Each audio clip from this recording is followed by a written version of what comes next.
just put it in automatically. You don't see your money, then hindi mo na mararamdaman na wala yun, then you'll be able to live with what you have. And if it's automatic, di mo naisipin, magkano ba i-invest ko ngayon? Ito na lang. Hindi, mag-allocate kayo, 15% every pay period, lagay nyo na doon. And then, it will just continue to grow. Di nyo mamamalayan, laki na pala ng pera nyo. Give importance to yourself. Bayaran nyo muna sarili nyo. Kasi dun sa 30 days or 15 days per pay period, 15 days na tinrabaho nyo, I know you're putting it to your pleasure, lumalabas kayo, but in reality, you're actually financing someone else's future. Bayaran nyo muna yung sarili nyo. I don't know, maybe it's easy for me because yun nga yung frugality lifestyle ko, no? Pero yun ang sinasabi ko sa mga bata. Always, alam ko hindi niyo pa mararamdaman ngayon na magre-retire kayo in 40 years. Pero darating at darating yon. So the earlier you start, the more time you put in the game, the better. Ayokong makabigat sa mga anak ko or kung kanino man pagtanda ko. So, kaya ang drive ko to save, gano'n na lang.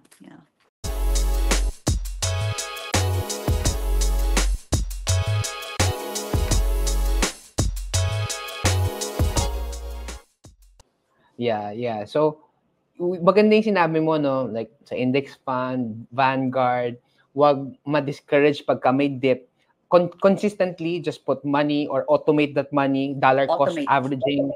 Correct. Yes, peso Yes. cost averaging. Yung importante is, you just ride it and Ride it. make sure na consistently. Yeah, Yeah. and automatic, 'di ba? Have you read the book Automatic Millionaire? You Not know, yet, not yet. it's Automatic Millionaire by David Bach, Bach. And that's what he taught, Just put it in automatically.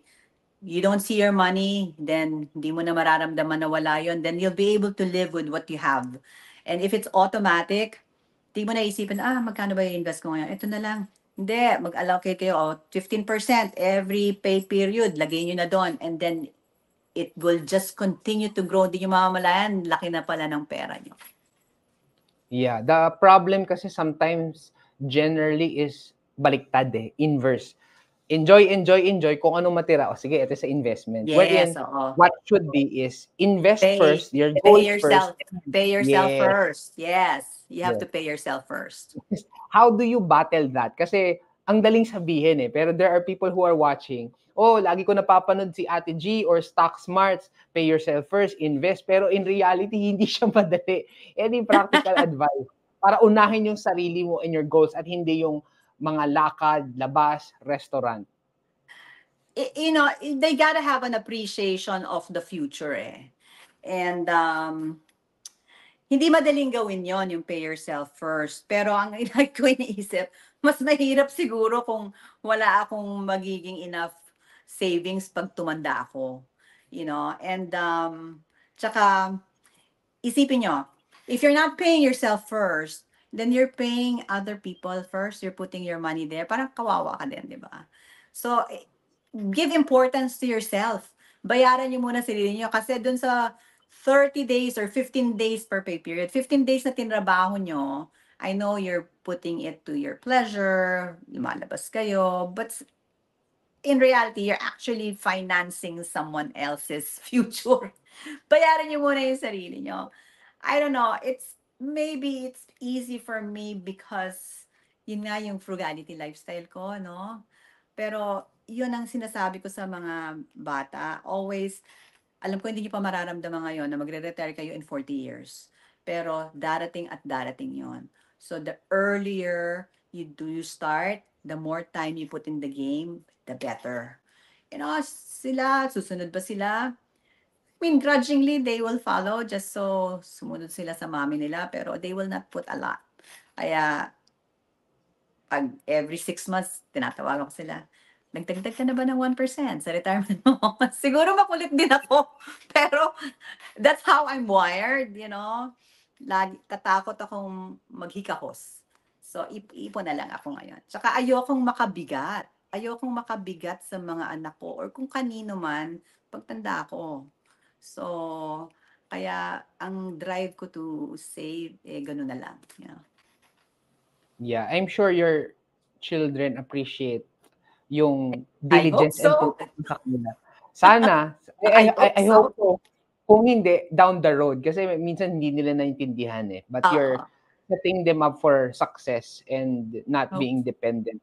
And I think the reason why you are just so adamant on that in terms of, yun nga, paying yourself first because you have the philosophy, so to speak, of really not being dependent to your children when you retire. Yun naman yung fundamental dun eh. Po yun. Because kung hindi mo aalagaan sarili mo, someone else will, which you Yes. don't want na maging pabigat. So ngayon, while you are still able to earn as much, Right. tinatrabaho mo na yung pang-future mo. So that Correct. yung sa future time when you retire, ano na lang, mas enjoy na lang.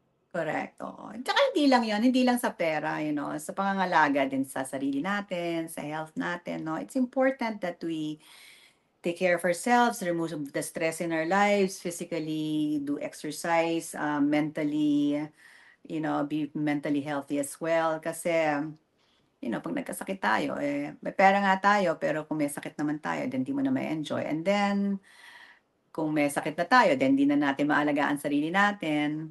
And then, kailangan mo din ng someone to take care of you and default nun yung mga anak mo, no? Kung nandyan sila para mag-alaga sa'yo. So, you also want to strive to be healthy for as long as you can para yung pag nag-retire ka na, makaka-add ng konting quality time pa yung go-go years mo dahil hindi ka nagpakataba dahil so okay lang yung tuhod mo, nakakalakad ka pa, yung mga gano'n. So it's a combination of not just finances but also taking care of ourselves. Yeah, it's really putting into perspective of what's really important to you. Yung health, yung wealth, and even family time. As you have progressed in your financial literacy, financial education, as you have read books, was there a change in where you have invested your assets? Kasi you mentioned nag-Vanguard ka, nag-index fund, tapos meron din real estate. What was the story of as you have accumulated wealth and money, saan napupunta yung mga assets? So like what I said, nung nag-umpisa ako, I started with Target Retirement Funds, no? Kasi I didn't know any better, so I just let them manage my money.